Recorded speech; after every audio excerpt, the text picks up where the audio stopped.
குழந்தைங்க வந்து அந்த டீனேஜை நெருங்க நெருங்க தாய் தகப்பனாருக்கு ரொம்ப பயமாக இருக்கும். எந்த விதத்தில் பயமாக இருக்கும்னா, ஒன்று வந்து கேரக்டர் வைஸு நல்லா இருக்கணும், எதுவும் கேரக்டர் அசாசினேஷன் ஆகிடக்கூடாது.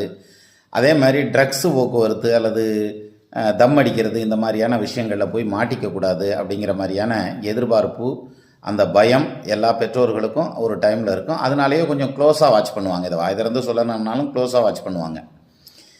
இப்போ இந்த மாதிரியான டீனேஜ் ப்ராப்ளத்தில் மாட்டாமல் வெளில வந்துடுவாங்களா அப்படிங்கிறத ஜாதகத்தில் பார்க்க முடியுமா அப்படின்னா தாராளமாக பார்க்கலாம். அதுக்கு தானே ஜாதகம்.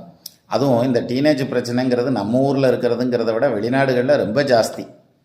அப்போது இந்த ப்ராப்ளத்திலேருந்து சிக்காமல் வெளில வந்துடுவாங்களா அப்படின்னாக்க, லக்னத்துக்கு 12ஆம் இடத்துல ஒரு கிரகம் இருந்து அது வக்ரமாகியோ நீசமாகியோ அல்லது ராகு கேதுவோட சேர்ந்தோ தசை நடத்துச்சுன்னா அல்லது புத்தி நடத்துச்சுன்னா அந்த டைமில் ரிஸ்க்கான டைம். அப்போ தான் நம்ம